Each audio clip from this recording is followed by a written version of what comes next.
Síguenos para más información relacionada con hormigas y no olvides suscribirte. Buenos días para aquellas personas que nos acompañan o nos siguen acompañando desde Colombia y buenas tardes para las personas que nos están acompañando desde aquí, desde Brasil. Vamos a dar inicio a nuestra siguiente sesión de presentación de trabajos, que sería correspondiente al bloque M. El primer trabajo de este bloque se titula The Effect of Vegetation Cover on the Density of Camponotus termitarius Nets in Restricted Areas in the Pampa Biome. Y va a ser presentado por Brenda Pérez Dutra. Buenas tardes, Brenda. ¿Puedes Olá, comenzar tu trabajo? Recuerda tá, que tienes 10 minutos y 5 minutos correspondientes para preguntas, ¿ok? Puedes ok. iniciar. Tá aparecendo direitinho o slide? Sí, están apareciendo. Então tá. Bom dia a todos, me chamo Brenda, sou estudante do programa de pós-graduação em Biodiversidade Animal da Universidade Federal de Pelotas, localizada no sul do Brasil. Venho apresentar a vocês o trabalho intitulado O Efeito da Cobertura de Vegetação sobre a Densidade de Ninhos da Formiga Camponotus termitarius em áreas de restinga, no bioma Pampa. Então, a vegetação é um fator biótico extremamente relevante para os animais. A complexibilidade desses ambientes e recursos fornecidos pela planta é um fator estruturador para a existência desses organismos. As diferentes tipos de vegetação vão proporcionar diferentes condições e recursos, né, para os animais. As plantas, principalmente, possuem uma característica muito forte relacionada à determinação de microclimas, e essa, por sua vez, afeta a distribuição dos animais. As formigas, já foi visto que elas possuem uma relação bastante forte com a riqueza das plantas, ou seja, a heterogeneidade, a riqueza de plantas afeta a riqueza de formigas e também a sua abundância, e com isso, um dos nossos alvos de estudo é a formiga Camponotus termitarius, que essa, desde a sua classificação em 1902, foi classificada como uma subespécie de Camponotus punctulatus, e a partir de uma revisão taxonômica por Alexander Wild, ela passou a ser considerada uma espécie, né? Sendo assim, então, Camponotus termitarius.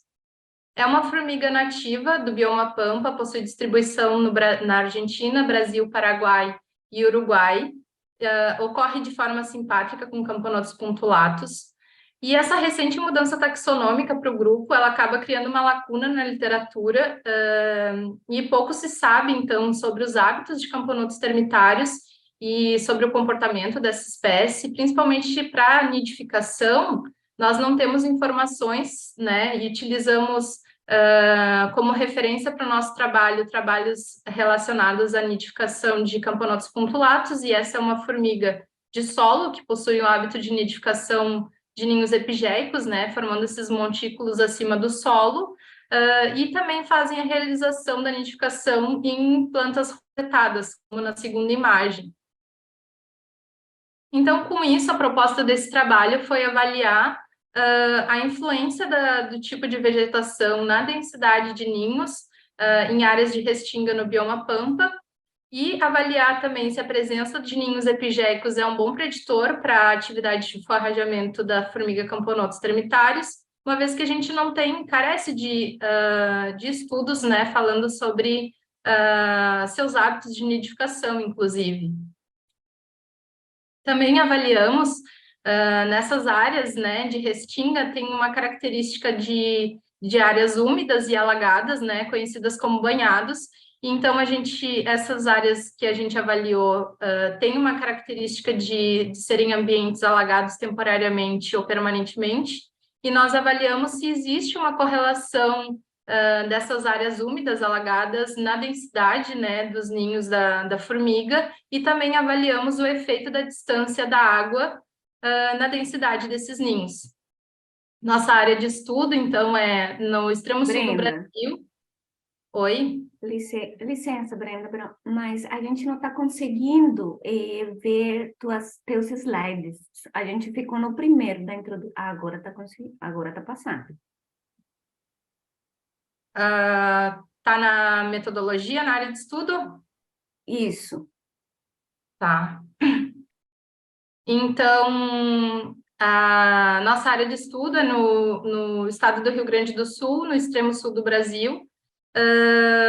Esse estado possui como o bioma predominante, o bioma pampa, né, que é a característica vegetação com áreas campestres, com com a vegetação herbácea e arbustiva, e também presença de matas ciliares.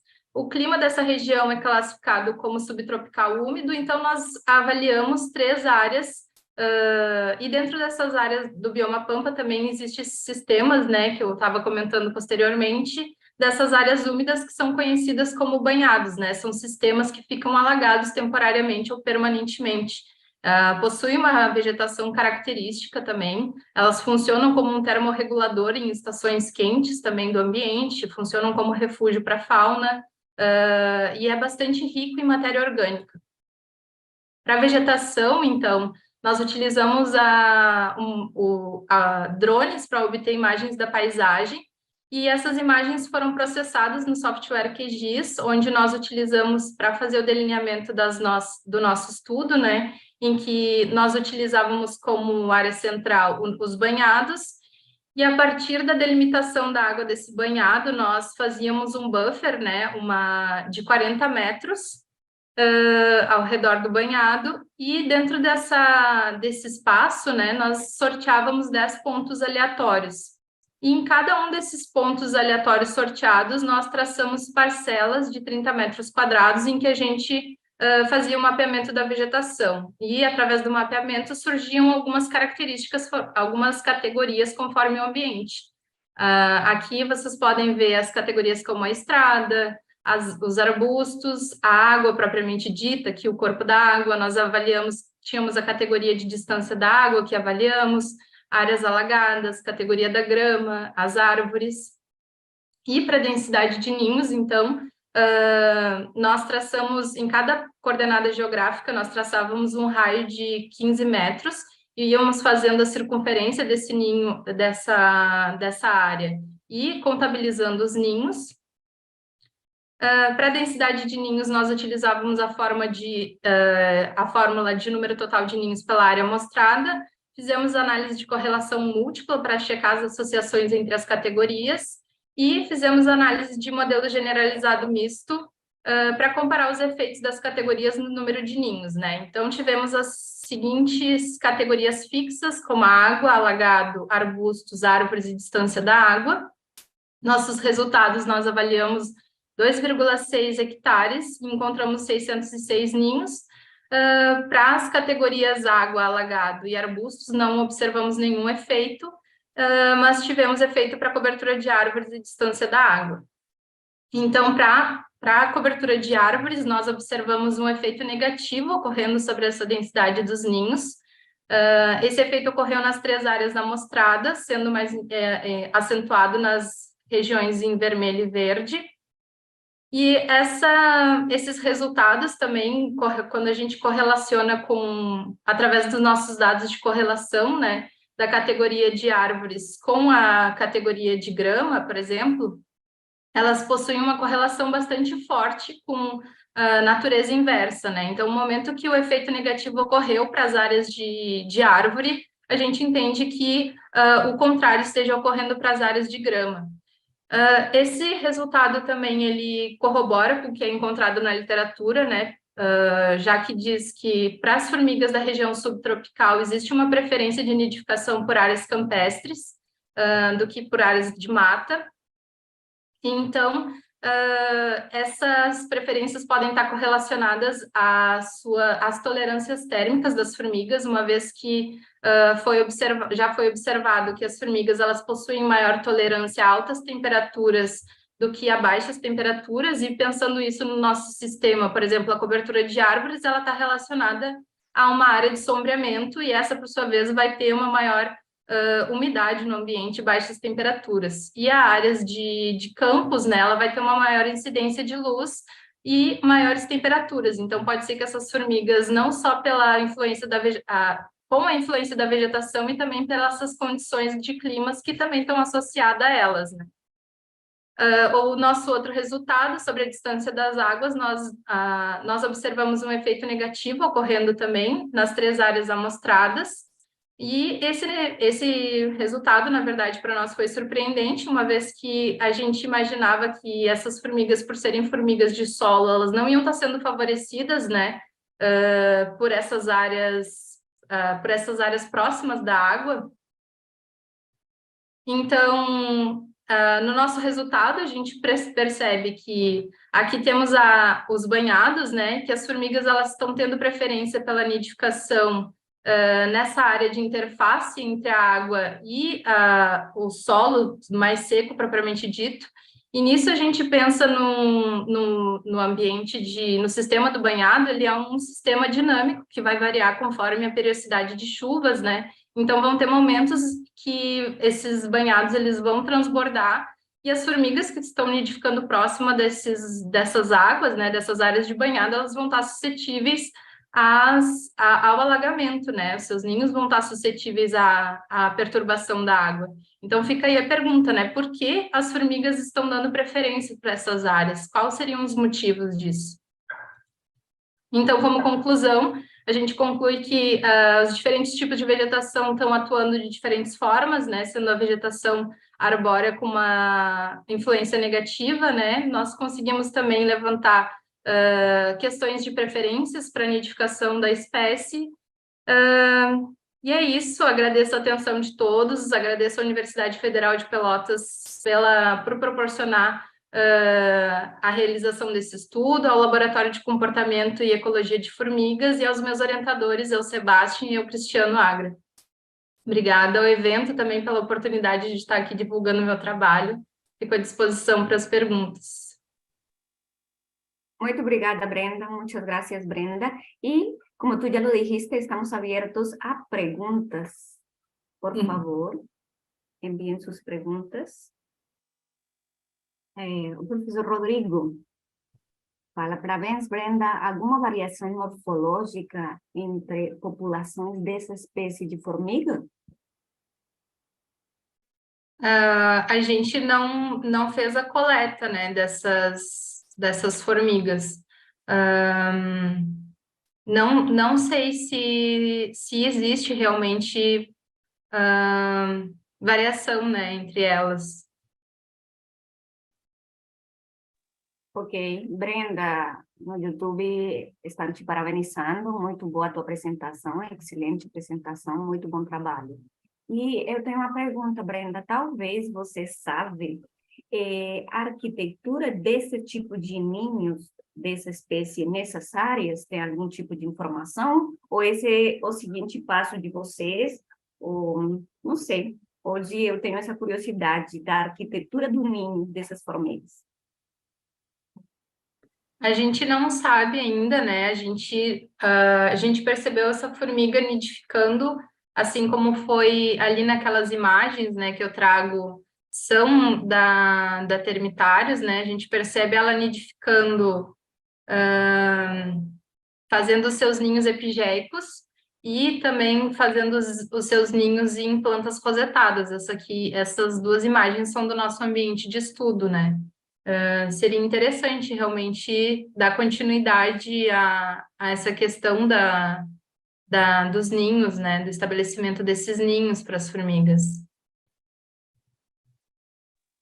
Ok. Ok, Brenda, então, novamente, muito obrigada pelo teu trabalho. Muitas graças. Obrigada. Ok, vamos seguir. Entonces, vamos a continuar con el siguiente trabajo que se titula Phylogenetic Diversity, Elucidates Assembly Mechanisms of Cleft Leader Ants Along of Mexican Mountains. Esse trabajo va a ser presentado por Gibran Renoy Pérez Toledo. Dime, Gibran, si así se pronuncia tu nombre. Gibran, Gibran. Gibran. Ok. Disculpa, Gibran. Entonces, recuerda que tienes 10 minutos para tu presentación y 5 minutos para preguntas. Sea el bienvenido y puedes comenzar. Ok, gracias. Creo que ya se ve mi presentación, ¿verdad? Bueno, nada más acá, ¿cierto? Sí. Ok. Bueno, voy a poner por aquí también mi cronómetro para ayudar. Ok. Bueno, pues ahora les voy a presentar lo que básicamente fue mi segundo capítulo del doctorado que acabo de obtener el año pasado. Aquí dejo algunos medios de contacto, ¿no? Nada más tengo Twitter y correo electrónico. Con todo gusto me pueden preguntar si en algún caso queda alguna duda que no se pueda responder directamente en la presentación. Y bueno, comenzamos. Todos nosotros hemos visto en las áreas en las que vivimos unos sistemas montañosos, ¿no? Unas montañas que forman parte básicamente de nuestro paisaje. Y estos sistemas montañosos tienen una alta importancia en términos de diversidad. Perdón. Las montañas han sido de gran interés de investigación porque, bueno, en ellas podemos encontrar cambios climáticos, ¿no? En distancias relativamente cortas, y esto las ha llevado a considerarlas como laboratorios naturales para evaluar cambios en diversidad, además de otras preguntas de investigación. Esto a nosotros nos llevó en primera instancia, en el primer capítulo de mi proyecto de doctorado, en evaluar los cambios en términos de diversidad taxonómica. Primero, la alfa taxonómica, en donde nosotros logramos capturar poco más de 24,000 individuos, ¿no? Y las cuales fueron identificados en 145 especies. ¿Sale? El patrón que nosotros encontramos después de hacer algunos métodos de estandarización por cobertura de muestreo fue una forma de campana, ¿no? Fue esta forma en donde nosotros podemos ver un pico de diversidad en esta parte alta, ¿no? En la parte intermedia alta, alrededor de 600 y 1000 metros de elevación, la cual disminuyó gradualmente hacia la cima de la montaña, ¿no? Hacia estas zonas altas, perdón, hacia las zonas de 3500, donde efectivamente ya no encontramos ninguna especie a los 3500 y disminuyó también hacia la zona baja, ¿vale? Y encontramos, otra de las cosas que también encontramos aquí es que la temperatura, al realizar algunos modelos, encontramos que la temperatura es el factor que mejor explicaba este patrón, ¿sale? También hacemos esto para beta diversidad en términos de composición. Nosotros encontramos un incremento en los valores de disimilitud a medida, voy a poner por aquí mi puntero, a medida en que va incrementando hacia la cima de la montaña cuando evaluamos elevaciones adyacentes.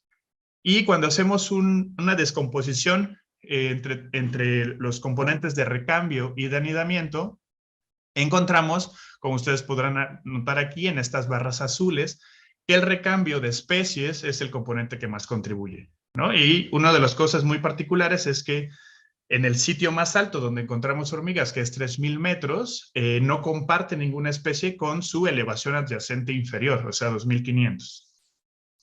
Por lo tanto, después de seguirnos preguntando todo esto, o sea, después de estar evaluando toda esta parte de los patrones taxonómicos, nosotros entonces estamos incluidos en esta pregunta general, que es ¿qué procesos están implicados en la estructuración de las comunidades de hormigas en el cofre de Perote?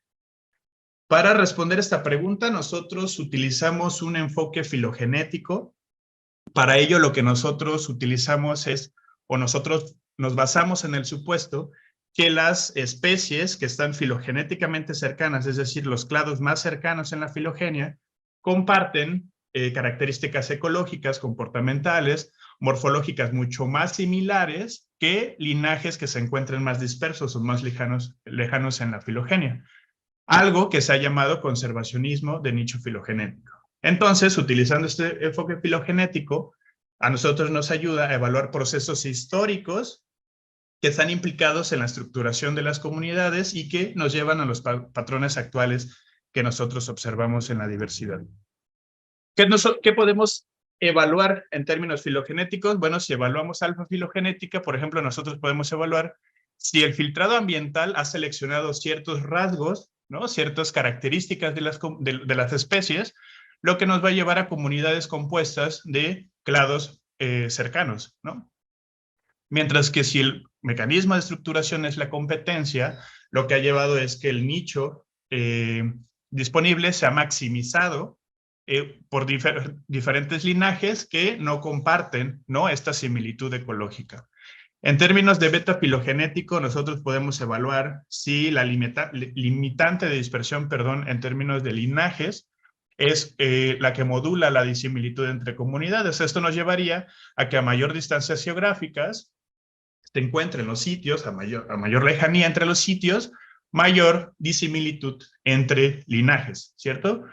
Y también podemos evaluar nuevamente filtrado ambiental en términos de composición. En este caso, si los sitios, independientemente de que se encuentren cercanos o lejanos geográficamente, pero si su distancia climática, su diferencia climática es mayor, nos puede llevar a valores de disimilitud mayores.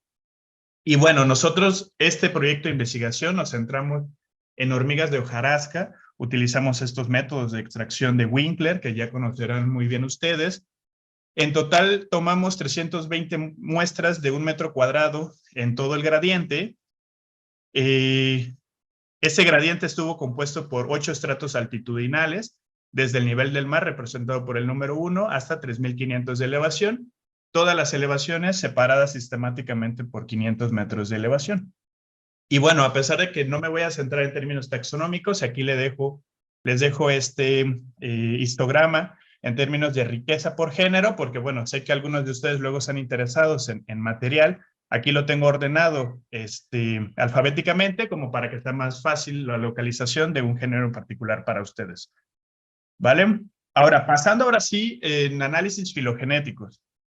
Bueno, lo que aquí ustedes ven son 3 métricas de estructuración de diversidad filogenética, PD, MNTD y MPD, ¿vale?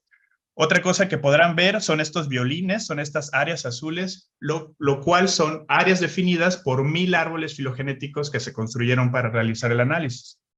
Otra cosa que notarán en el eje Y, ven un número 0 de la cual parte una línea sólida, horizontal. Este es un punto de referencia y básicamente sirve para denotar si los árboles filogenéticos toman valores positivos o negativos. Siendo así, entonces, todos aquellos que toman valores negativos, como es 0, 600, elevaciones de 2000 y 2500, están caracterizados por agregación filogenética. Mientras que las elevaciones de 1500 y 3000 metros de elevación presentaron sobredispersión filogenética, y esto es consistente independientemente de la métrica que nosotros observamos.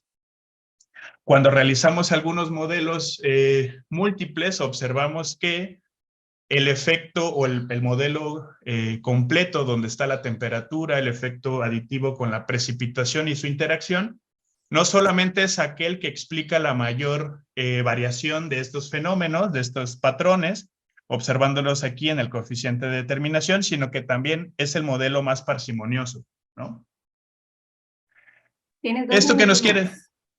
Listo, Laura, gracias. ¿Esto qué nos quiere decir? Entonces, la zona baja, aquí estamos acoplando el patrón taxonómico y el filogenético. En la zona baja tenemos un filtrado ambiental, especies que están resistiendo a las altas temperaturas y a la sequía de esta zona.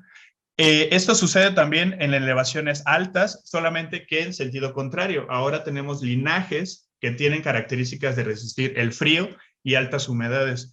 En la zona intermedia, en la intermedia baja, tenemos una estructuración por competencia, muchos linajes, y también linajes de origen neártico y no tropical. Y en la zona más alta, a pesar de que tenemos muy pocas especies, recordarán que tenemos sobredispersión filogenética y lo atribuimos a procesos de colonización, linajes que han llegado a esa zona alta a establecerse y se han quedado ahí rezagados, digamos. Cuando vemos beta adyacente, aquí nosotros podemos ver nuevamente la disimilitud total incrementa hacia elevaciones mayores, y cuando obtenemos una proporción para obtener o para calcular si es el recambio o el anidamiento los que más contribuyen a esta disimilitud, observamos que es el recambio nuevamente, en su mayoría, lo que contribuye a la disimilitud total. ¿Qué nos están diciendo estos resultados? Básicamente que las especies o los linajes se están estableciendo en elevaciones particulares, y estas elevaciones son aquellas que tienen una similitud, digamos, en términos de sus nichos ancestrales. Aquí, utilizando algunas filogenias, nosotros pudimos observar que la zona baja, como había mencionado, géneros de afinidad neotropical, origen neotropicales en la zona alta, más linajes de origen neártico, y en la zona intermedia algunos especialistas de bosque mesófilo de montaña, que es lo que tenemos aquí en la zona a estas elevaciones, 1500. Cuando observamos beta pareada, que es decir, todas las comparaciones posibles entre las elevaciones, observamos que la temperatura, la variable temperatura, es aquella que mejor explica todos estos patrones. ¿Y qué nos quiere decir? Que bueno, entonces los linajes entonces tienen una capacidad de dispersión. Ellas se pueden dispersar potencialmente en toda la montaña, pero lo que realmente va a determinar su establecimiento es el clima, ¿no? Es el filtrado ambiental.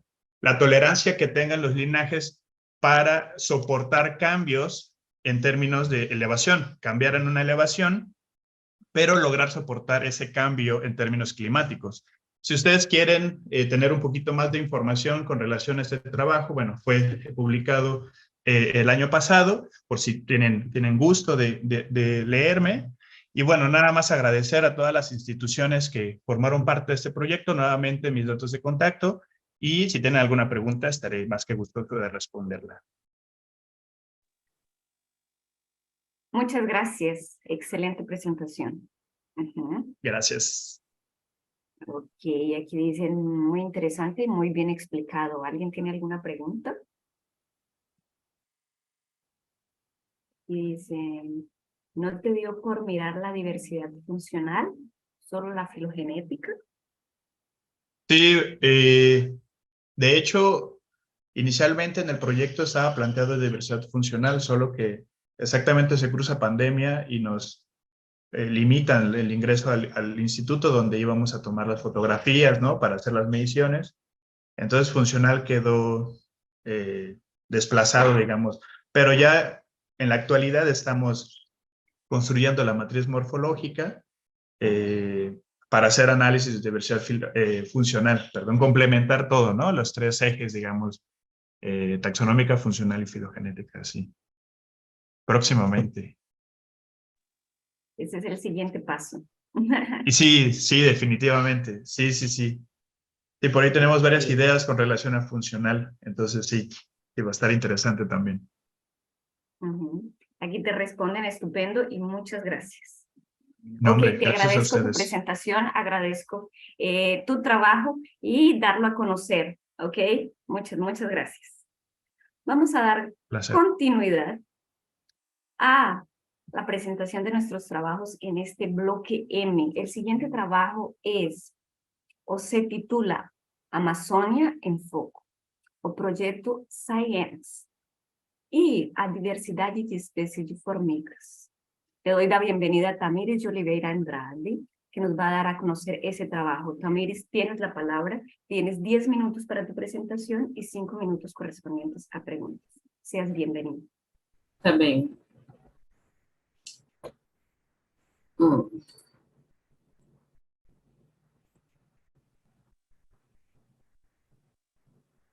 Vocês veem minha tela, né? Sim. Então tá.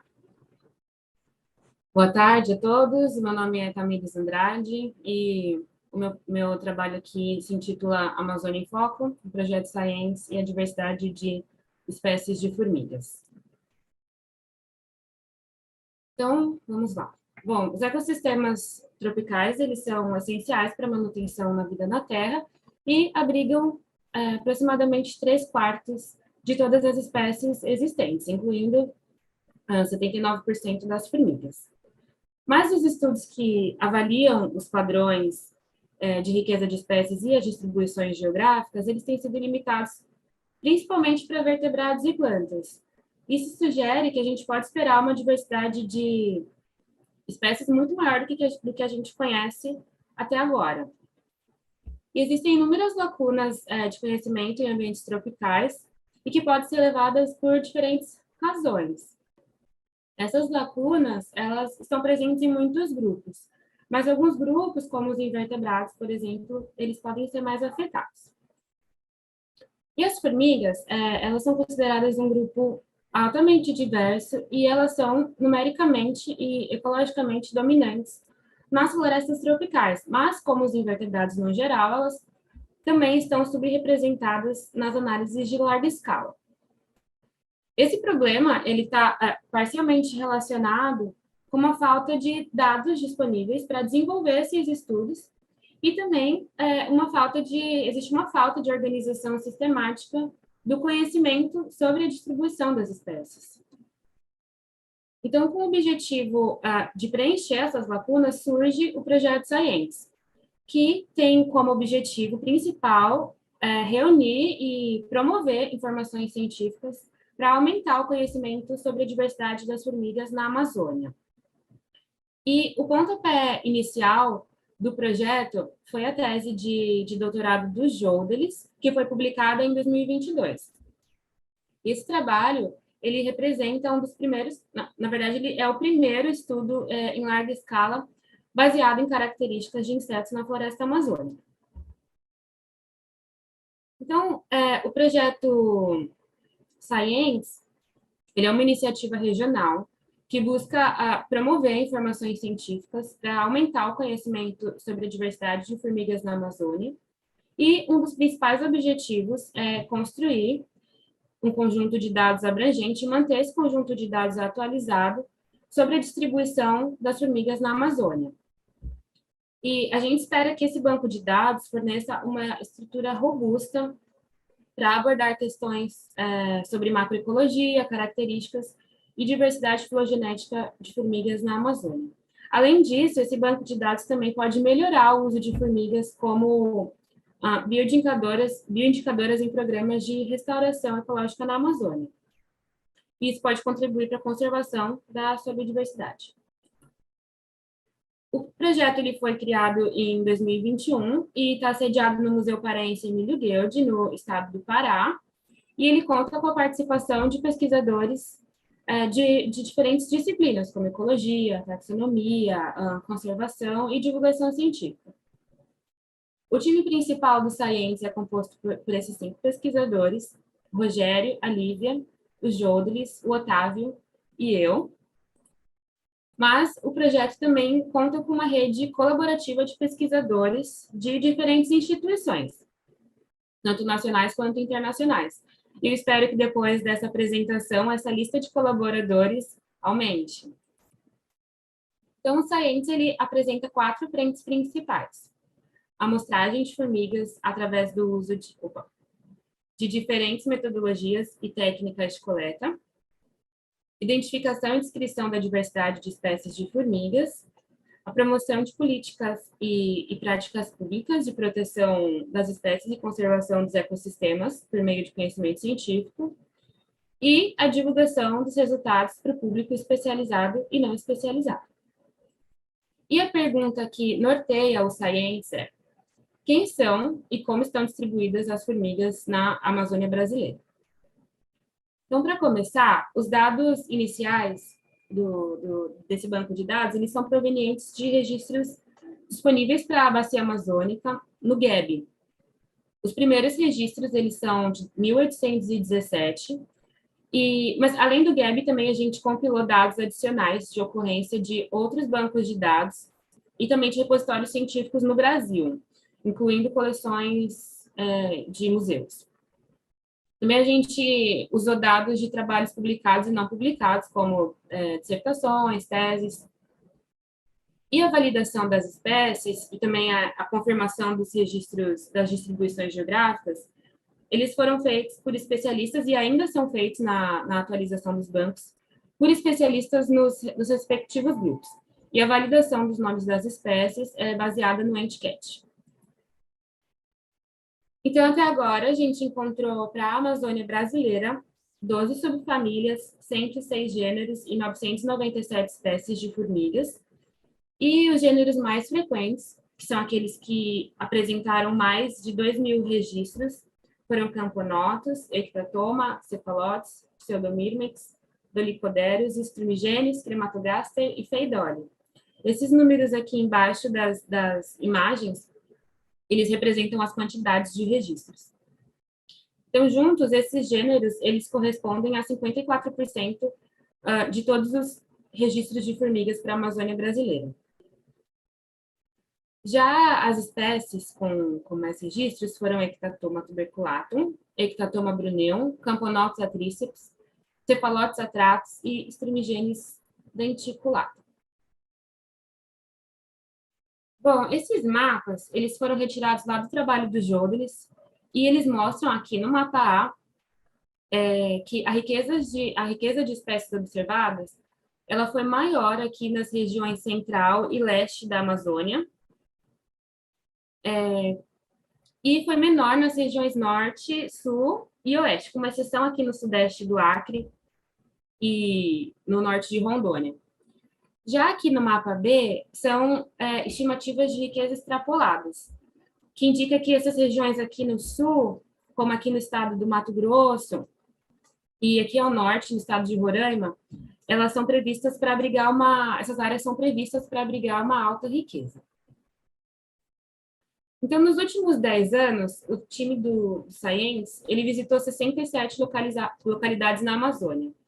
Embora essas localidades elas estejam mais concentradas aqui na Amazônia Oriental, essas localidades elas abrangem diferentes tipos de uso de solo, como floresta de terra firme, áreas de restauração, campinarana, etc. Aqui são algumas das áreas visitadas pela equipe do Science em 2021. Lá no site do Science, as informações elas são bem mais detalhadas e todas as informações das coletas elas estão disponíveis. E até agora foram quase 10.000 amostras de formigas coletadas em Pitfall, aproximadamente 5.000 coletadas em Winkler, 1.580 amostras foram coletadas usando iscas e 80 foram coletadas em Malésia. E até agora a gente tem 26.635 espécimes já alfinetados. Como objetivos futuros, o Science ele pretende manter esse banco de dados das formigas da Amazônia atualizado, e a gente pretende incorporar dados atualizados com uma certa constância. E essa incorporação dos dados ela é feita tanto com base na literatura publicada, quanto em colaboração com os parceiros do Science.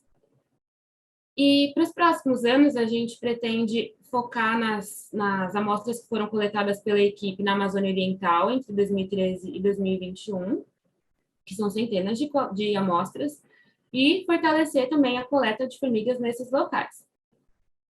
A gente também espera que, nos próximos anos, a gente tenha uma compreensão melhor da distribuição espacial da biodiversidade de formigas na Amazônia Oriental, e também a gente pretende incorporar dados de outras áreas, assim que elas estiverem disponíveis. Então é isso, muito obrigada. Esses são os contatos do Science. A gente está ativo lá no Instagram, no Twitter, quem quiser entrar em contato. Quem quiser fazer parte da rede de colaboração do Science também, pode escrever para a gente, mandar um e-mail, como for melhor. Esse é o nosso site, todas as informações atualizadas, mais detalhadas, além de fotos incríveis, estão disponíveis lá no site. E é isso. Ok, Tamires. Muito obrigada. Muchas gracias también por tu presentación. Excelente trabajo, quedé impresionada. Aparte de ser mucho trabajo, es una idea genial que colabora o que da un paso a más para que muchos de los investigadores de América Latina, y no solo de América Latina, sino de todo el mundo puedan visitar y puedan tener acceso a esa información taxonómica. Me parece genial, me parece excelente. Ok, abrimos nuestro espacio para las preguntas. El profesor Rodrigo te felicita, te dice que excelente presentación. Parabéns para toda para toda la equipe. Y él pregunta cómo los colegas de estos países, dos países de otros países, sul-americanos podem colaborar com o projeto. Você deixou os contatos. Tem outra forma que a gente pode fazer? Então, a gente pretende expandir o projeto também para outros países da América Latina, né, que compreendem a Amazônia também. Sim, é só entrar, pode entrar em contato lá por e-mail ou por rede social, como preferir, que essa rede, a gente está super aberto para expandir essa rede de colaboração. E só para esclarecer que sim, a gente pretende sim expandir o Scientes para outros países amazônicos. Então, é só entrar em contato, quem quiser colaborar, e a gente está super disponível. Ok, muchas gracias, Tamiris. ¿Alguien tiene otra pregunta, algún comentario sobre la presentación?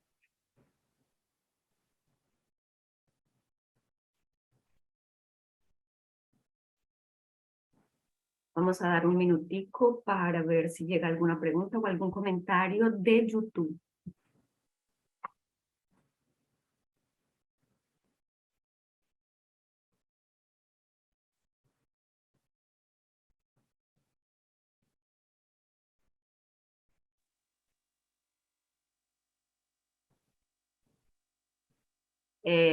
Tamires, Sebastião Sendoya dice, muito obrigada, excelente apresentação, tem interesse de expandir a outros biomas do Brasil? Quando quiserem incluir o Pampa, podem contar comigo. Tá bom, obrigada. Bom, a gente já tem um banco de dados grande, que é o Atlantic Ends, já está publicado, mas o projeto Scientes ainda está focado na Amazônia. Futuramente, se a gente quiser expandir e tiver o Pampa ali como uma área objetivo, a gente entra em contato com você sim, Daniela. Mas para a Mata Atlântica já tem o Atlantic Ends. Isso aí, Tamires, são novas ideias, são novas oportunidades de a gente movimentar aquelas entidades de fomento e movimentar todos os pesquisadores. Com certeza. Alguém mais tem alguma pregunta, algún comentario, alguna sugerencia?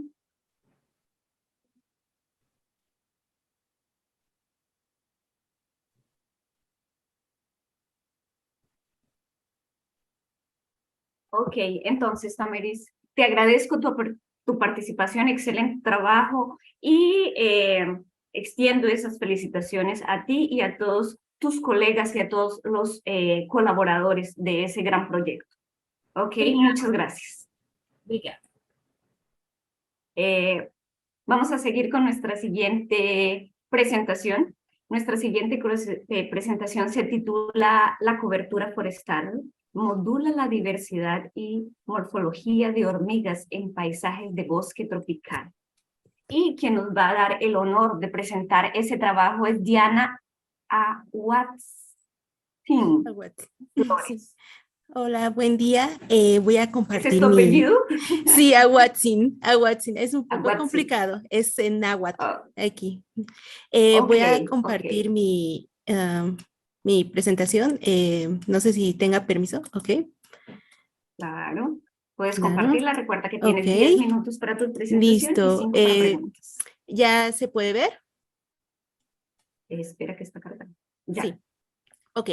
Bueno, gracias a todos por estar aquí. Les voy a presentar este proyecto que ya ha sido publicado en Biodiversity and Conservation.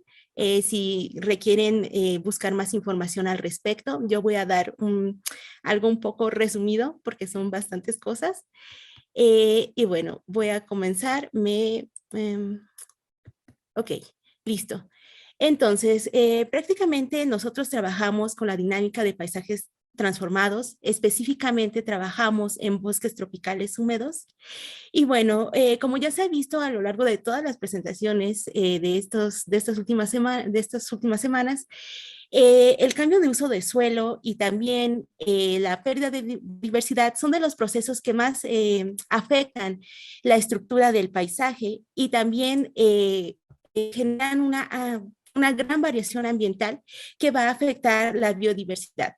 El estudio de estos procesos se puede dar a distintos niveles y escalas, y específicamente nosotros hablando de paisaje, en un hábitat original, nosotros podemos encontrar que existen, por ejemplo, procesos de pérdida de hábitat donde se reduce el hábitat original, procesos de fragmentación que dan paso a esta subdivisión del hábitat, y también un aumento de heterogeneidad ambiental. Eso está dado por el cambio de uso de suelo, de la cobertura original, por ejemplo, en este caso selva, a otros usos de suelo como tierra para ganadería, también para construcciones urbanas, etcétera.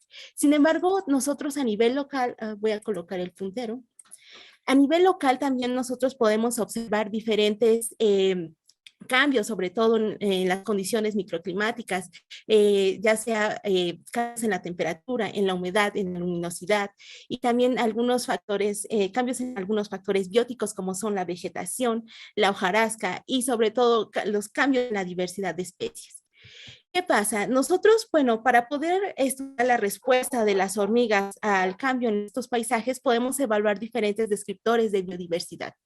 Entonces, uno de los más evaluados es la diversidad taxonómica. Pues se sabe que, bueno, esta diversidad taxonómica pues está representada por la cantidad de especies y también por el número de especies en una comunidad. El patrón general que se ha encontrado es que a mayor porcentaje de bosque que hay en un paisaje, nosotros encontramos una mayor diversidad o riqueza de especies. Sin embargo, otro de las respuestas de los descriptores que también es muy importante y que está en auge es la diversidad funcional. Entonces, esta diversidad funcional está definida como la variabilidad de papeles funcionales de las especies en el ecosistema y que también van a representar el grado de diferencias funcionales de estas especies, entre estas especies. Entonces, recientemente el enfoque para estudiar este descriptor pues es el uso de rasgos funcionales. Entonces, ¿qué pasa cuando nosotros evaluamos esa pérdida de hábitat en estos ambientes tropicales?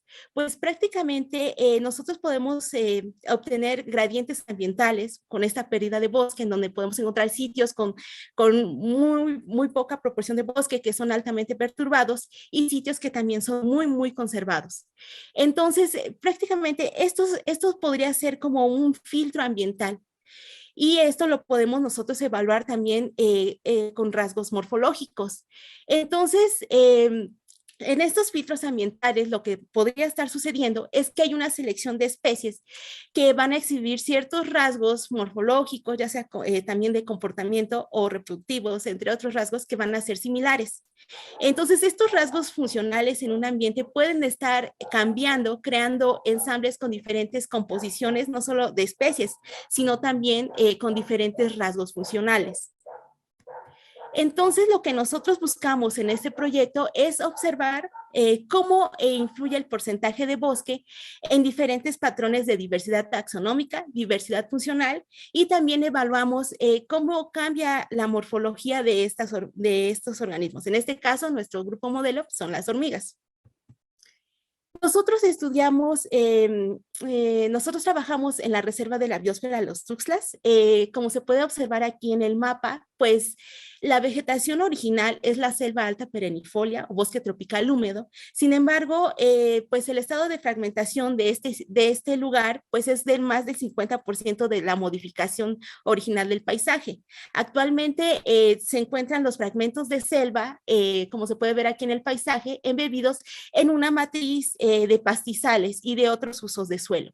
Entonces, lo que nosotros obtenemos aquí, bueno, cada uno de los círculos representa un buffer de 700 metros de radio, y en cada uno de estos buffers nosotros podemos observar bosque primario, remanentes de bosque primario, en donde nosotros realizamos diferentes muestreos empleando diferentes métodos de colecta que incluyen sombrilla entomológica, pitfall, extractor Winkler y también cebos de tuna, de atún y de miel. Entonces, ya obteniendo todos estos muestreos, nosotros también con las hormigas que fueron colectadas, pues medimos varios rasgos morfológicos que están asociados sobre todo al el tamaño corporal y a la conducta de forrajeo. No los voy a describir porque por cuestiones de tiempo. Entonces, ¿qué más medimos? Bueno, prácticamente para evaluar ese gradiente de perturbación o de pérdida de hábitat, pues nosotros calculamos en cada uno de los buffers el porcentaje de bosque primario que estaba conteniendo en esos 700 metros de radio, de forma binaria. Todos los demás usos de suelo, incluyendo también la vegetación secundaria, pues quedó fuera, ¿no? Es únicamente bosque. Entonces, a nivel comunidad, nosotros empleamos diferentes descriptores, los ya conocidos para la diversidad taxonómica, que son la riqueza de especies, diversidad, dominancia, y también calculamos la composición de especies de cada uno de estos paisajes, de estos buffers. Pero también nosotros evaluamos descriptores de diversidad funcional que incluyeron la riqueza funcional, por ejemplo, en este caso, la cantidad de espacio funcional que ocupa cada una de las especies, los rasgos funcionales, por medio de rasgos funcionales, también entropía funcional, pues que tiene que ver pues con qué cantidad de espacio funcional ocupa esa especie, también ponderada por su abundancia. Y en este caso, uno de las variables más importantes para nosotros también fue la redundancia funcional. ¿Qué quiere decir esto? Bueno, esta variable es muy importante, ya que, por ejemplo, si hay muchas especies que realizan la misma función, si la pérdida de una especie puede ser compensada por otra que también realiza una función ecológica similar. Asimismo, bueno, pues consideramos los rasgos funcionales y con esto evaluamos la relación entre el porcentaje de bosque y cada uno de estas variables. Entonces, ¿qué obtuvimos? Bueno, pues en este caso yo les presento en estas gráficas en el eje X el porcentaje de bosque y en el eje Y cada uno de los descriptores de biodiversidad que empleamos. Como se darán cuenta, aquí la diversidad taxonómica pues responde de manera positiva al gradiente de bosque, en donde a medida que nosotros aumentamos el bosque, también nosotros encontramos una mayor riqueza de especies, una mayor diversidad de especies y también una dominancia. Sin embargo, pues cuando nosotros evaluamos los descriptores de diversidad funcional, nosotros únicamente encontramos que la redundancia funcional fue el factor que se relacionó positivamente con el porcentaje de bosque. Entonces, cuando nosotros evaluamos la composición de especies de cada uno de estos paisajes, lo que nosotros hicimos aquí fue categorizar cada uno de esos buffers en 3 categorías. En la categoría 1, los paisajes que tuvieran el del 0 al 20% de porcentaje de bosque, la categoría 2 a partir del 21 al 50% de bosque y en la categoría 3 del 51 al 100% de bosque. Entonces, ¿qué ocurre? Cuando nosotros hacemos estos análisis de composición de especies, nosotros observamos que la composición de especies de estos organismos sí difiere entre las categorías de bosque. Sin embargo, cuando nosotros evaluamos la composición funcional por rasgos, de los rasgos que representan los rasgos funcionales de la comunidad, nosotros no encontramos diferencias entre estas categorías de bosque. Ahora, entonces, ¿qué es lo que está pasando? Bueno, también les mencionaba que también evaluamos los rasgos funcionales asociados al bosque y las únicas medidas morfológicas que nosotros en las que nosotros encontramos una relación fue en la longitud del fémur, que es negativa. Entonces, por ejemplo, a medida que, nosotros encontramos patas más cortas en sitios que son mayormente conservados. Y en cuanto a la distancia interocular, pues nosotros encontramos especies que tienen distancias interoculares pues reducidas en sitios que están,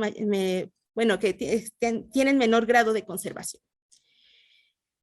También, ya a manera de discusión, pues como lo pudimos observar, cada nivel de diversidad o cada descriptor que nosotros empleamos pues expresa diferentes propiedades de la comunidad. Esto también pues, nos va a llevar que tengan diferentes respuestas al paisaje.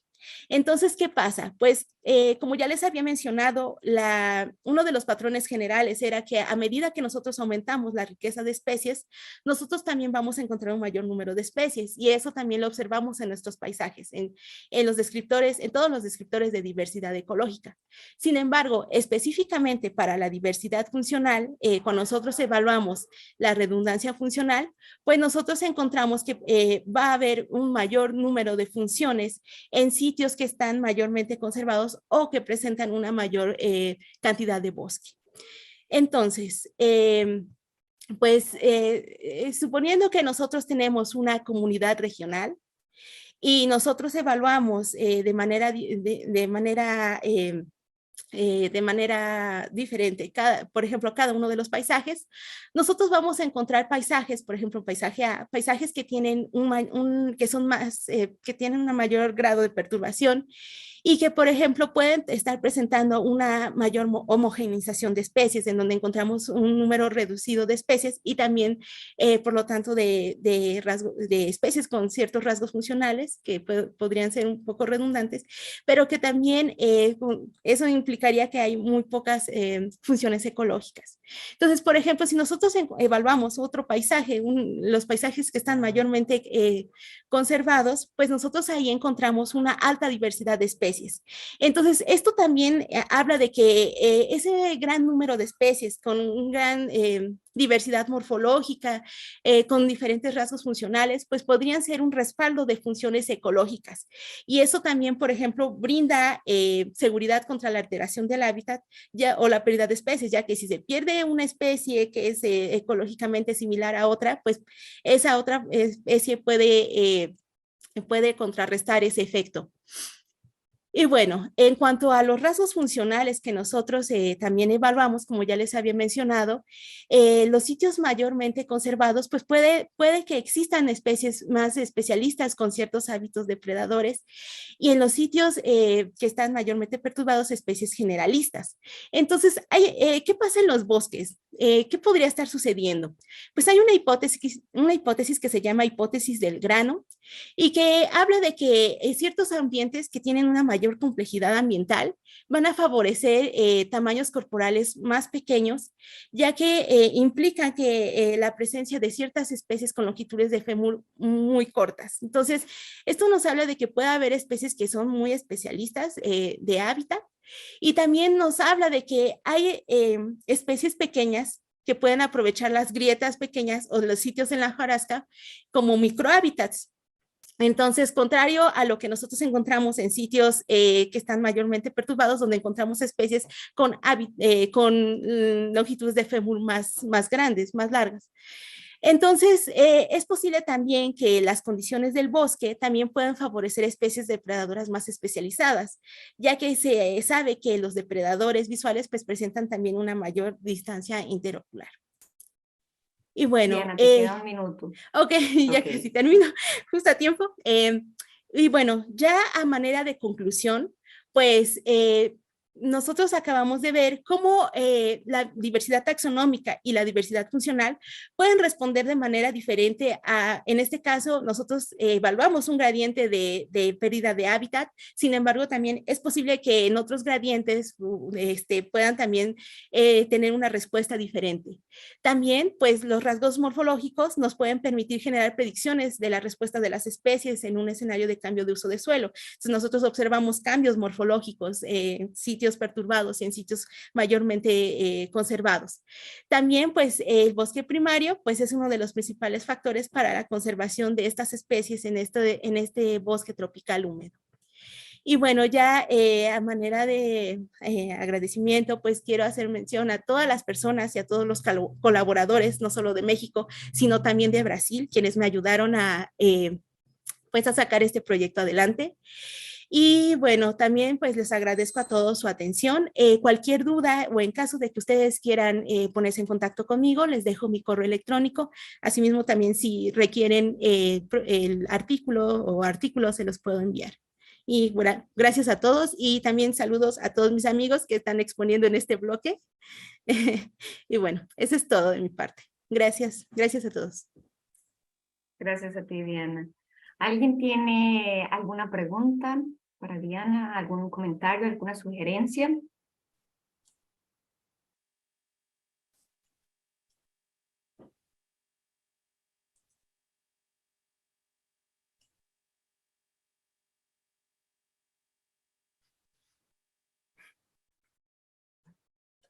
No.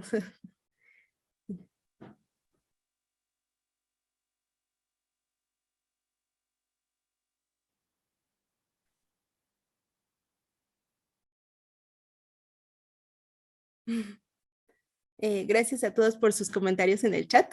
Los estoy leyendo. Saludos a todos. Ok, Muchas Diana. gracias. Entonces, se extienden Sí. las felicitaciones de mis compañeros, también mías. Un excelente trabajo, mucho trabajo en realidad. Muchísimo, sí. Muy bueno, ¿ok?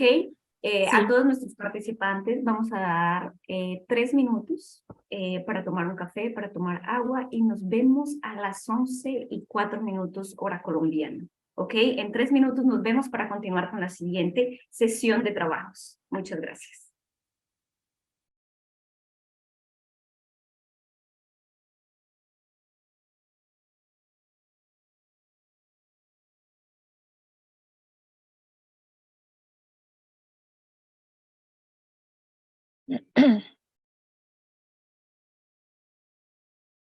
Bueno, regresamos con el último bloque de presentaciones orales,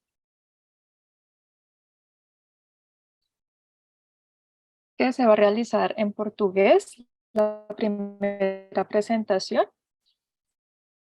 Entonces, agora começamos com o último bloque de apresentações orais, com a apresentação de Christian Klunk e coautores. Função do endoesqueleto da cabeça na resposta mecânica à mordida em operárias de formigas. Christian, você pode colocar sua tela. Certo, obrigado.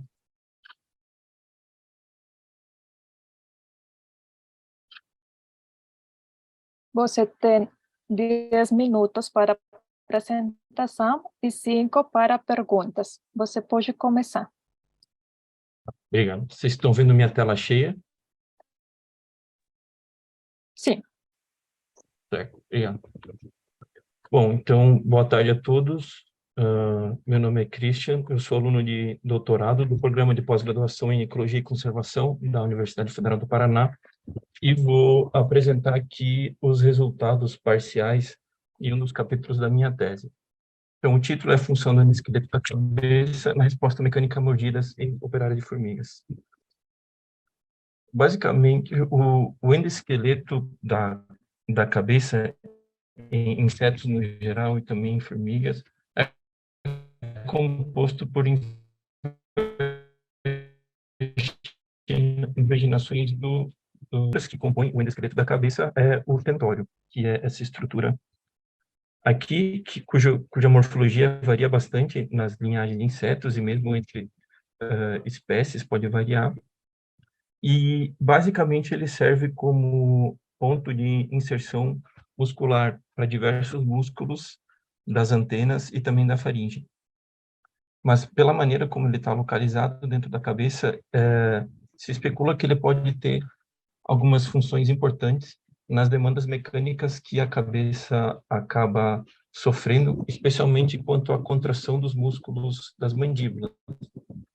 Então, os músculos que fecham as mandíbulas, os adutores, eles são, no caso de formigas, de operárias de formigas, eles são bastante desenvolvidos, eles são os maiores músculos em termos de volume em operárias de formigas. E em algumas espécies, em algumas operárias, eles são ainda mais desenvolvidos, como é o caso das operárias maiores de espécies do gênero Pheidole, onde os músculos adutores eles se desenvolvem muito mais em relação aos das operárias menores, inclusive em detrimento de outros tecidos, como, por exemplo, o sistema nervoso central, aqui em amarelo. Então, a contração desses músculos exerce forças na cápsula da cabeça, gerando deformações e tensões, e pela localização do tentório, do endosqueleto aqui na cabeça, ele pode exercer alguma função de suporte a essa cápsula durante a contração dos adutores. Então, os nossos objetivos aqui foram testar o efeito da presença do tentório na resposta mecânica à mordida em operários de Feidoli minútulo.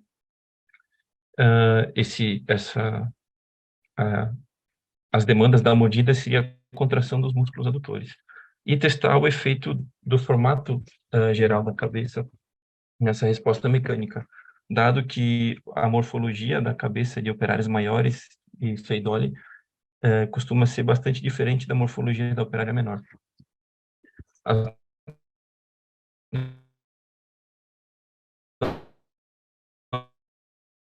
Nossas hipóteses são que a presença do atuando dessa maneira como um concentrador de tensão em ambas as operárias, e a cabeça da operária maior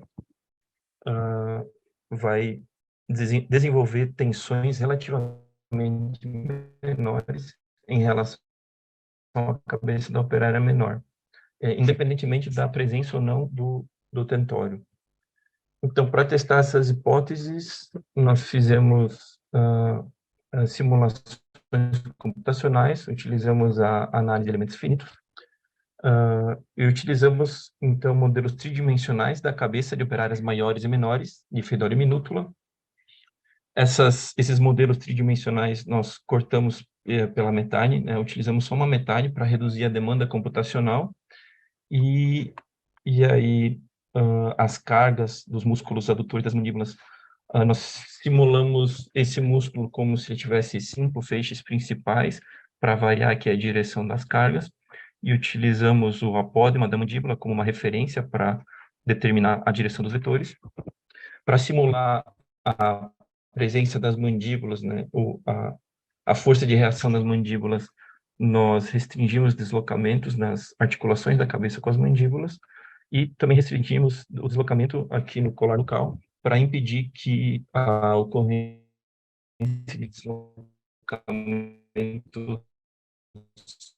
não realistas na simulação. Ação muscular em ambas as operárias na presença e ausência do tentório, e dessa forma a gente simula uma mordida.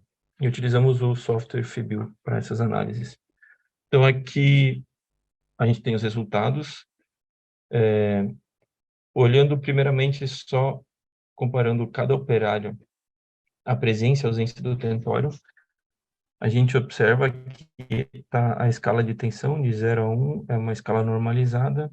A tensão é força por unidade de área, então é uma medida de quanta força está sendo gerada nesses modelos. E a gente observa que na ausência do tentório, as tensões tendem a aumentar na cabeça do operário.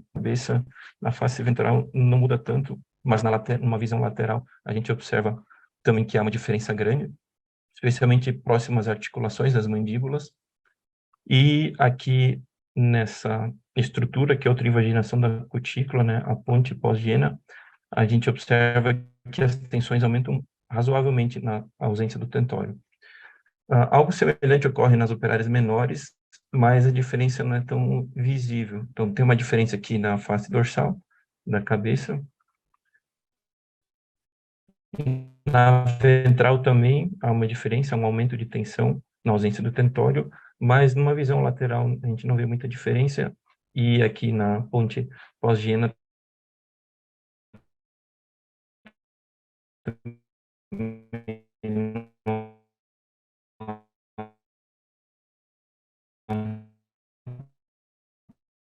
muita diferença.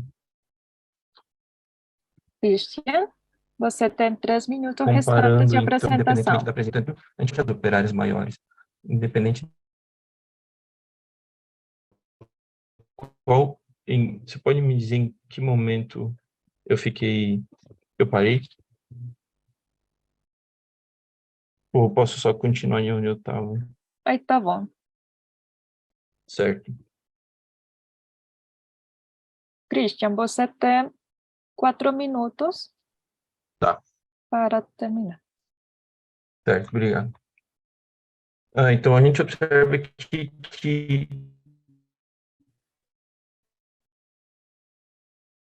na operária maior, a tensão no tentório é muito maior do que na operária menor. Então, ela acumula mais tensão no tentório e, dessa forma, acumula menos tensão na cápsula da cabeça. E uma outra estrutura importante nesse processo é a inflexão do clípio, que é essa estrutura aqui, que na ausência do tentório, ela acaba acumulando níveis de tensão maiores em relação à cabeça com o tentório. Então, é uma outra região que acaba acumulando mais tensão quando o tentório não está presente. Então, a gente mostrou que o tentório é uma estrutura importante como um componente de suporte da cápsula da cabeça para lidar com as demandas da contração dos músculos adutores, atuando dessa forma como um concentrador de tensão, especialmente no braço tentorial anterior. E foi algo que já foi sugerido por Blank e colaboradores. Eles demonstraram que o endoesqueleto tem uma função importante de suporte da cápsula da cabeça, estudando outras linhagens de insetos mastigadores.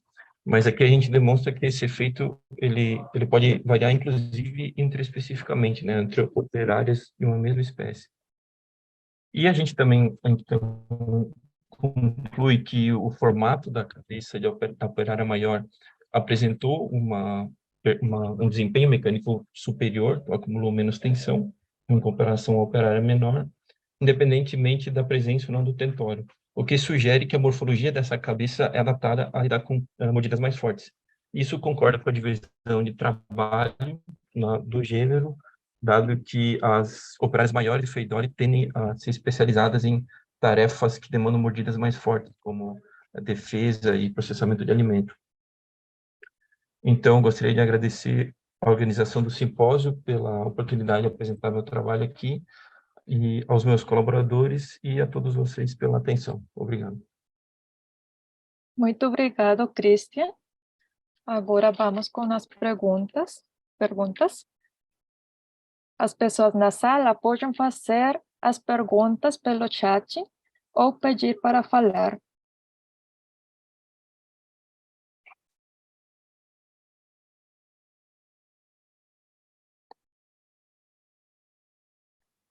E no YouTube, pelo chat podem fazer as perguntas para Christian.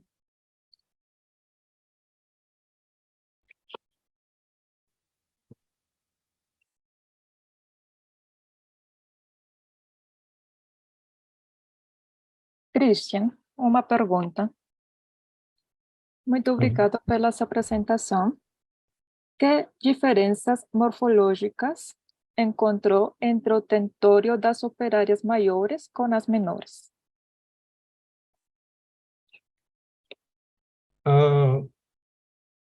Não tem muita diferença na estrutura geral, mas uma diferença é que o corpo do tentório ele é mais longo na operária menor. Eu não sei se talvez se eu compartilhar a tela aqui só para mostrar. Vocês estão vendo o slide?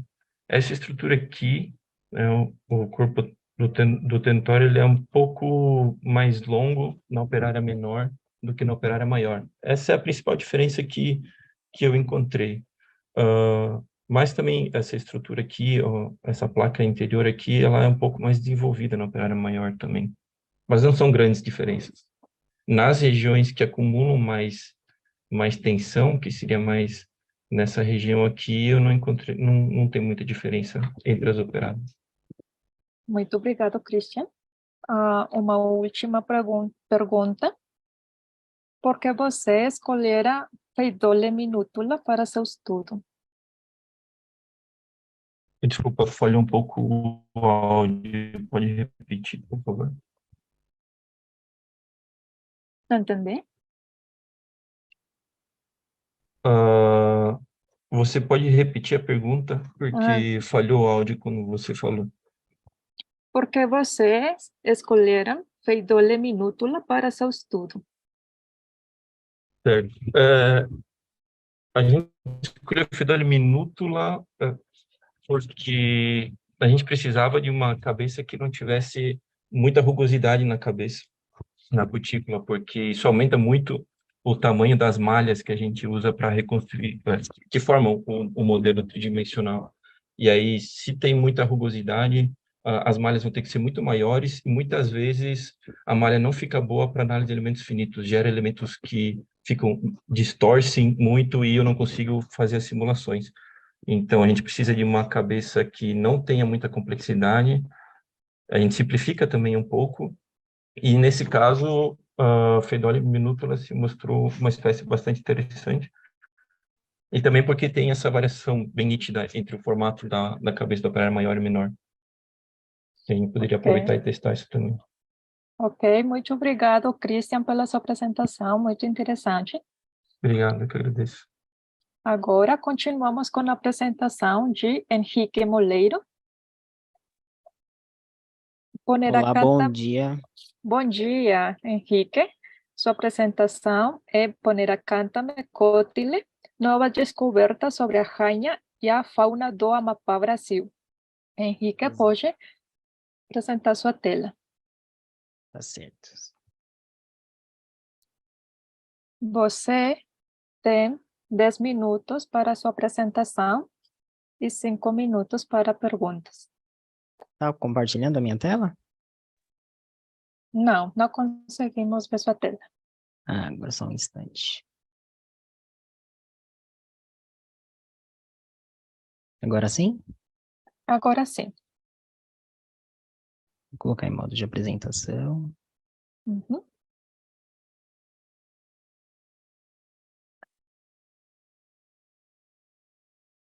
Oi? Perfeito. Aparecendo para vocês certinho? Meu áudio tá bom? O áudio tá bom, Daniela? Tá bom. Você pode começar. Tá certo, então. Então, bom dia a todos, para quem está na Colômbia, e boa tarde a todos para os demais. Meu nome é Henrique Pereira Moleiro, eu sou colaborador do Museu de Zoologia da Universidade de São Paulo, e hoje eu vou apresentar um trabalho intitulado como Poneracantha mecótile, Novas Descobertas da Rainha e a Fauna do Estado do Amapá. Então, contextualizando um pouco, o gênero Poneracantha, ele possui 18 espécies válidas e uma espécie fóssil. As colônias de Poneracantha são colônias pequenas, que normalmente não ultrapassam 500 indivíduos adultos. São formigas predadoras e que vivem nos solos úmidos das florestas e bosques, e nidificam na serrapilheira e em troncos em decomposição. Então, aqui eu tenho uma imagem dos indivíduos vivos nesses ambientes que eu citei anteriormente. Esse quadro eu trouxe para ilustrar a biodiversidade do grupo. Não estão todas as espécies aqui do grupo, mas estão umas espécies representativas. Então, aqui a gente consegue observar que elas têm uma diversidade de forma bem grande, então tem esculturações bem diferentes entre elas, tamanhos corporais também bem diferentes, presenças ou ausências de espinhos no propódio também varia muito de acordo com as espécies. E essas que está destacada é a espécie que a gente está trabalhando, Poneracantha mecótile. Agora eu vou falar um pouquinho da distribuição das espécies do gênero. Então, elas têm uma distribuição neártica e neotropical. Na região neártica, a gente tem apenas uma espécie, que é Poneracantha triangularis, que inclusive é uma espécie exótica, foi introduzida lá nos Estados Unidos. E na região neotropical, a gente tem as 18 espécies ocorrendo. Ou seja, o que isso indica? Que a história evolutiva do grupo, a história natural do grupo, está relacionada diretamente com a região neotropical. Agora eu vou falar um pouquinho do histórico do grupo, histórico taxonômico, tá? O gênero Poneracantha, ele não tem revisões abrangentes, tá? Mas isso não quer dizer que as espécies não tenham sido estudadas. Anteriormente, as espécies que hoje compõem Poneracantha estavam incluídas em um outro gênero, o gênero Cynaptogenes. Em 2022, Camacho e colaboradores separaram esse gênero Poneracantha de Gnaptogenes, voltando ao status, revisando o status do grupo. Atualmente, Poneracantha possui 50% das espécies com rainhas formalmente descritas e apenas 11 espécies com machos formalmente descritos.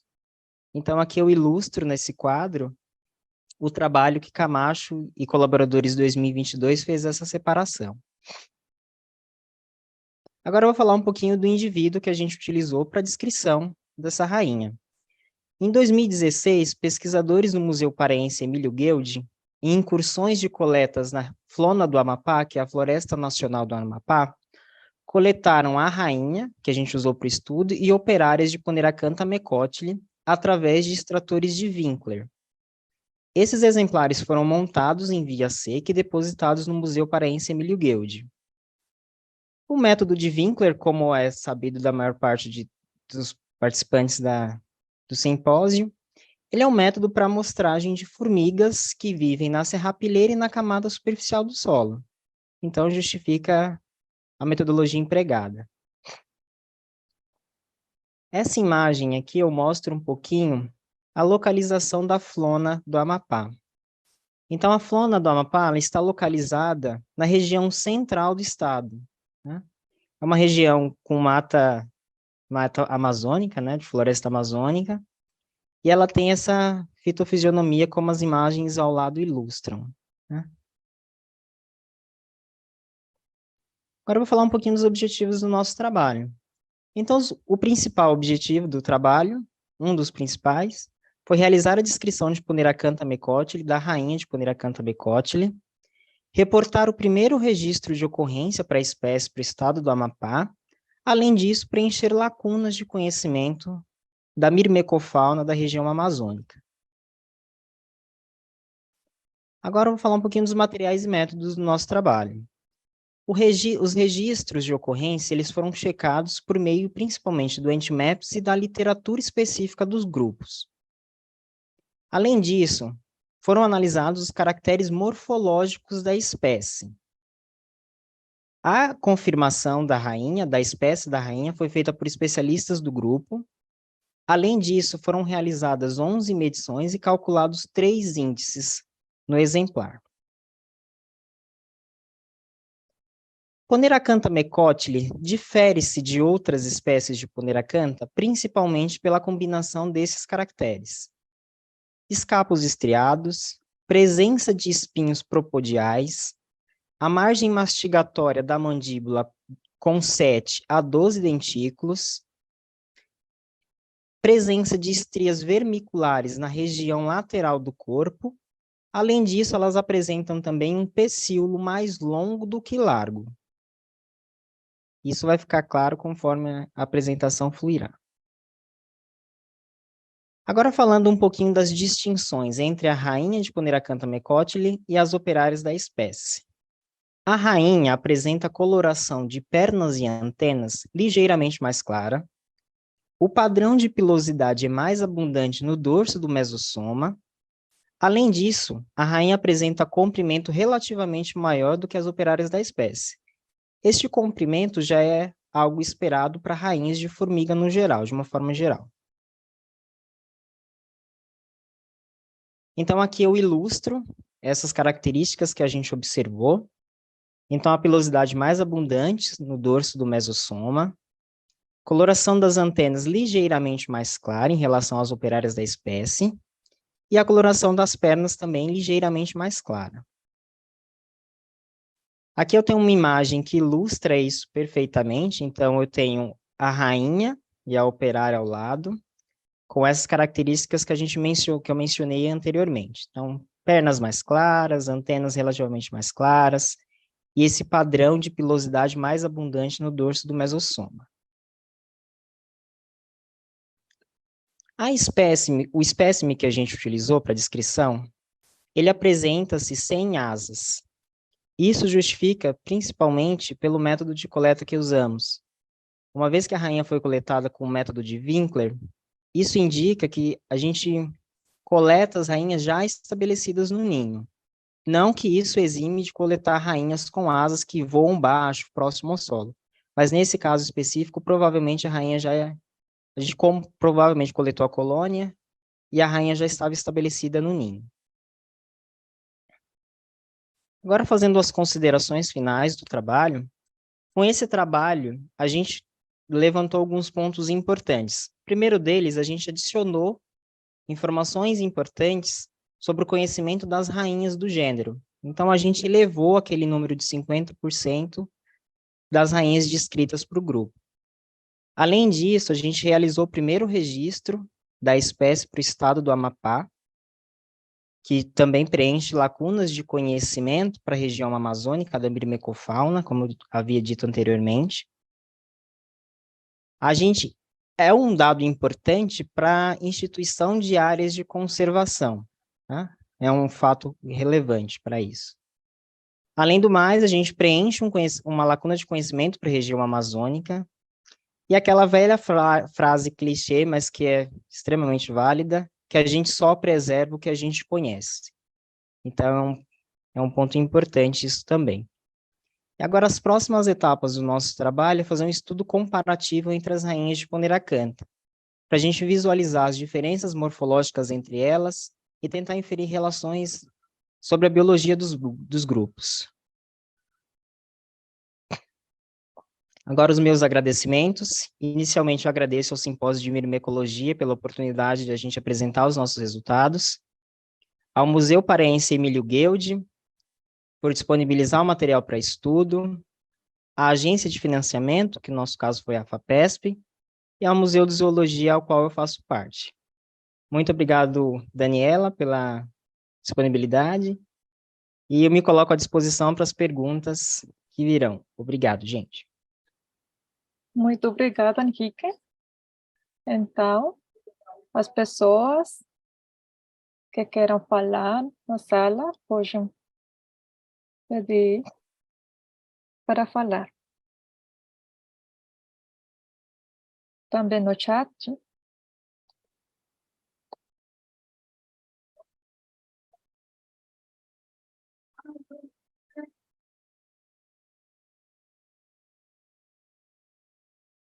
Tem uma pergunta, Henrique, Sim. de professor Fernando, da Colômbia. Você mencionou que existem rainhas mais conhecidas associadas a Poneracantha? Isso, então o que a gente sabe de Poneracantha hoje é que cerca de 50% das espécies possuem rainhas descritas. Né? Então, esse é o dado que a gente tem até o presente momento. Com esse trabalho que a gente está fazendo, a gente aumenta esse número. Então, das 9 espécies com rainhas desconhecidas, com esse trabalho a gente aumenta o número para 10. Muito obrigado. Por nada. Tem outra pergunta. Sim. De Abel Ivanes. Existem diferenças de tamanho entre operárias e rainhas? Na foto parecem do mesmo tamanho. Certo. A foto já não ajuda muito, né, por conta da apresentação. Mas a gente verificou que a rainha é maior por conta das medidas que a gente realizou. Então, foram medidas a rainha e as operárias. E a gente constatou que a rainha é ligeiramente maior que as operárias. Isso através das medições. Muito obrigada, Henrique. Por nada. Tem uma última pergunta. Certo. Eles também, do professor Fernando da Colômbia, eles são fáceis de separar das rainhas de outros namtogenes, entre aspas? É uma excelente pergunta. A gente está fazendo um estudo comparativo entre as rainhas de Poneracantha, mas a gente não estendeu para outros grupos de Ectatomini. Então, é uma pergunta interessante que no momento, a gente não consegue responder. Mas obrigado pela dica, a gente vai considerar isso no trabalho. Muito obrigada, Henrique. Muito bonito o trabalho. Muito obrigado. Agora, Continuamos ahora en español con la última charla, la última presentación oral de este bloque de Ángel Aguilar. Se titula Bioprospección de hongos filamentosos aislados de hormigas y sus nidos, provenientes de Veracruz, México. Ángel Aguilar, Colorado y coautores. Ángel, puedes presentar tu pantalla. Hola, Mucho gusto, Ángel. Tienes 10 minutos de presentación y 5 minutos para preguntas. Ok, muchas gracias. Y ya la están viendo, ¿verdad? Sí, dale en modo presentación. Ahora sí, perfecto. Puedes comenzar. Ok, muchas gracias a todos por estar aquí. Como mencionaron, voy a presentarles el tema de bioprospección de hongos filamentosos aislados de hormigas de nidos provenientes de Veracruz, México. Mi nombre es Ángel Said Aguilar, Colorado, y este proyecto, que corresponde a mi doctorado, se realiza en el Instituto de Química de la Universidad Nacional Autónoma de México. Muy bien, antes de entrar al tema, me gustaría darles una breve introducción. Es importante reconocer que los metabolitos que componen a los hongos han sido aprovechados desde hace bastantes años para llegar a formulaciones y medicamentos que nos benefician. Un ejemplo muy palpable de ello es la penicilina, que es clásico. Sin embargo, en años recientes, por ejemplo, en el 2019, se registró ante la FDA un nuevo tratamiento para la neumonía. Sin embargo, a pesar de estos aprovechamientos de ejemplo, hay una gran variedad de especies de hongos que esperan por ser descubiertas y de los que ya están descritos, que son cerca de 120,000, esperan por ser aprovechados su riqueza químico-estructural. Y para descubrir nuevos hongos y aprovechar su química, nos hemos dado la tarea de buscar en espacios donde el microbioma no ha sido explorado, y uno de ellos ha sido relacionado con los insectos, como las hormigas y sus nidos en particular. Aunque hay unos reportes previos sobre esto, en realidad no ha sido aprovechado a profundidad. Entonces, nuestro objetivo es aprovecharla. El método bastante general consistió en recolectar tierra y hormigas de una zona relacionada al bosque de niebla en Veracruz, México, obtener hongos de allí, hacer un cultivo o escalamiento de estos hongos en cereal y obtener su extracto. Este extracto entonces se analizó por técnicas espectrométricas y también se evaluó su actividad antibacteriana. Los datos analíticos y de actividad biológica entonces se conjuntaron mediante análisis metabolómicos no dirigidos en herramientas que están disponibles en línea, y todo este estudio de bioprospección tuvo por objetivo que más adelante llegue el aislamiento y la caracterización de nuevas entidades químicas que puedan ser aprovechadas. Así que, dando este resumen de los métodos, voy a presentar los resultados. Primero, sobre la colección de morfotipos de hongos que tenemos. En este sentido no es representativa, lo que nosotros queríamos era tener un primer acercamiento para poder estudiar la química de los hongos que se pueden aislar de estas zonas. Así que recolectamos hormigas, tierras de los montículos, de los túneles de algunos nidos, áreas de tránsito de ciertas especies de hormigas, y para tener un control de la química que pertenece a los nidos y a las hormigas y la que pertenece al exterior, también tomamos muestras de tierra lejanas al nido. Hallamos 6 especies de hormigas en esta primera colecta, que son las que muestro en la diapositiva, donde Solenopsis geminata fue de hecho la más común, ampliamente distribuida en México y en Veracruz, y nos encontramos con diversas estructuras de nidos. Sin embargo, habiendo tenido esta distribución inicial, pasamos ahora a obtener una colección de hongos que se aislaron de estos, y la colección fue bastante grande. Tenemos cerca de 800 morfotipos, como pueden ver en la parte A de la diapositiva. La mayoría de ellos corresponde, en este tono color azul, a hongos filamentosos y una parte muy pequeña a de los levaduriformes.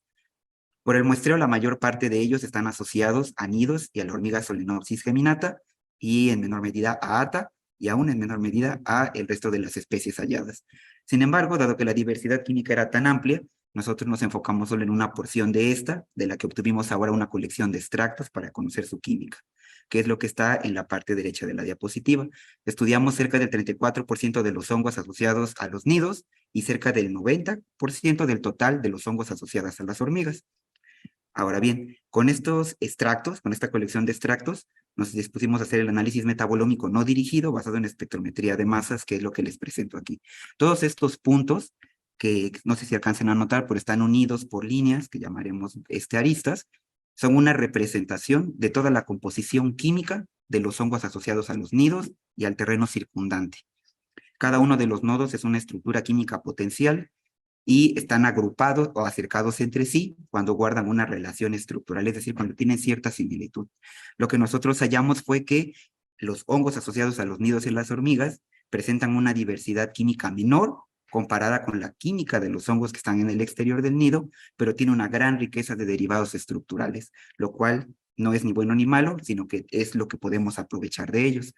Desafortunadamente, el estudio de los morfotipos levaduriformes no mostró gran diversidad química, lo que es ahí en la diapositiva en la parte izquierda, y esto es debido a la propia naturaleza de la composición de los microorganismos. Así que nosotros nos decantamos por estudiar los morfotipos de hongos filamentosos o pluricelulares. La información química de algunos de estos puntos o nodos se comparó contra la información bibliográfica de la que se dispone y pudo llegarse a identificar tentativamente qué compuesto químico es, que son los que presento aquí. Afortunadamente se hallaron muy pocos, dado que a lo que a nosotros nos interesa es lo desconocido. Así que, excepto por 16 compuestos, 4 de los que les muestro aquí, todos los otros nodos que ven en la diapositiva son estructuras químicas que esperan por ser reveladas y que pueden ser utilizadas en nuestro beneficio. Ahora bien, esta representación del espacio químico la podemos comparar como con el espacio estelar, donde cada estrella correspondería con uno de los nodos y con un compuesto. Bien, si entonces esto caracteriza a la composición química de los hongos, bueno, ¿cómo podemos aprovecharla? Pues en nuestro caso nos enfocamos en aislar, bueno, compuestos antibacterianos, así que el ensayo estrella es la inhibición del crecimiento de 2 bacterias gram negativas muy importantes en la salud pública. Conjuntamos la información de la actividad antibacteriana de los extractos y la información química. Y mediante una plataforma en línea llamada Natural Products Analyze, se integró ambas información, de manera que esto que ven aquí es un extracto, una parte de la red que les mostré anteriormente, donde únicamente se notan como nodos circulares en color los compuestos que tienen potencialmente la actividad. Y curiosamente, muchos de estos nodos que representan extractos, y son los cuadros en la diapositiva, están directamente relacionados porque se aislaron de muestras de tierra de los nidos o de las hormigas. Así que no solo el espacio químico es distinto e interesante para explorar por sí mismo, sino que para este ensayo biológico resultó fundamental las muestras que provienen o que están asociadas a las hormigas. Estos 3 ejemplos de morfotipos que están en la diapositiva son algunos de los que mejor desempeño tuvieron, y 2 de ellos están relacionados con Solenopsis geminata y uno de ellos con Celeomyrmex morosus. A los otros no los describo, vaya, estos son los más importantes. Y entonces, dada toda la información química que presenté y el aprovechamiento con plataformas de metabolómica y de actividad biológica, ¿a qué conclusiones podemos llegar en esta primera fase de bioprospección? Pues que la composición química de la microbiota asociada a las hormigas y a sus nidos es promisoria para el hallazgo de moléculas nuevas, y en nuestro caso, enfocadas particularmente a aquellas con capacidad para inhibir bacterias patógenas resistentes a fármacos. Debido a que el estudio es preliminar, en el sentido de que abordamos por primera vez el estudio de esto, sí notamos una cierta tendencia, y nosotros, invitamos a las personas interesadas que consideren, ¿no?, que la microbiota de los hormigueros es algo que no se ha explorado a profundidad ni se ha aprovechado. Creo que merece también ser explorado para nuestro aprovechamiento. Entonces, finalmente, no solo encontramos esta actividad promisoria, sino que también tuvimos la intención de completar cierto espacio de desconocimiento en cuanto a los hongos asociados a las hormigas. No me queda más, entonces, por ahora, que agradecer a las personas que han facilitado la realización del proyecto y a las instituciones correspondientes, al doctor Jorge Valenzuela González, porque nos apoyó colaboración para identificar las especies de hormigas del muestreo, al maestro de ciencias Everardo Tapia Mendoza por los apoyos en los análisis espectrométricos y al tutor de la tesis de doctorado, que es el doctor José Rivera Chávez, y las instituciones como la Universidad Nacional Autónoma de México y el Instituto de Química, que facilitaron los recursos, así como con la CIT, para realizar este proyecto. Y bueno, también muchas gracias a ustedes por su atención.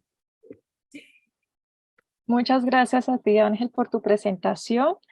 Tenemos ya unas preguntas del profesor Rodrigo Feitosa en Brasil. Muy buen trabajo, Ángel. He visto que ustedes recolectaron hongos asociados a Nomamirmex y Keliomirmex. Son hormigas legionarias comparativamente poco colectadas. ¿Ustedes encontraron nidos de estas especies o serían agregaciones?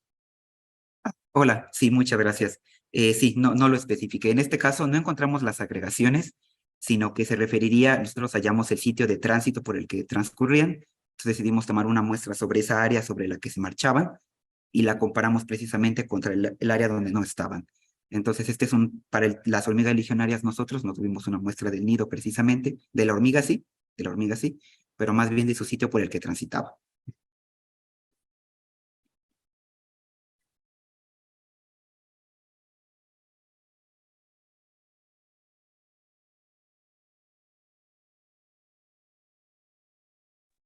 El micrófono, Dani. Uy, Perdón, estoy hablando sola. Muchas gracias, profesor Feitosa, por avisarme. Hay una pregunta de YouTube, Ángel, y es de Abel Ibáñez. ¿Tomaron en cuenta los detritos de los hormigueros? sí, efectivamente.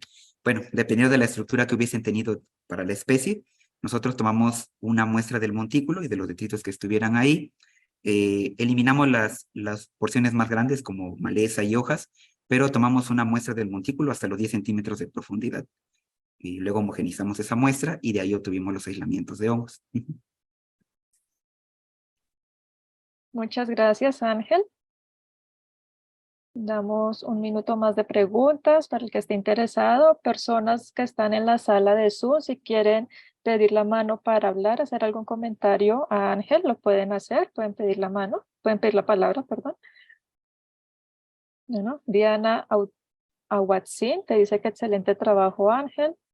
Rodrigo Feitosa, que muy interesante. Muchas gracias, Ángel, por tu presentación. Damos terminado con esta presentación, los bloques de presentaciones orales. Vamos a tener un breve receso de unos 15 minutos para estirar, para comer algo. Y por favor, estar muy puntuales, 11:59, porque a las 12 del día iniciamos nuestra mesa redonda sobre un tema muy interesante y esperado, que es la taxonomía integrativa, con el profesor Rodrigo Feitosa, con Corina, con Livia Pierce y el profesor Rodrigo, se me dificulta el nombre de... Ignacia. Entonces los esperamos, por favor, a las 11:59 daremos inicio.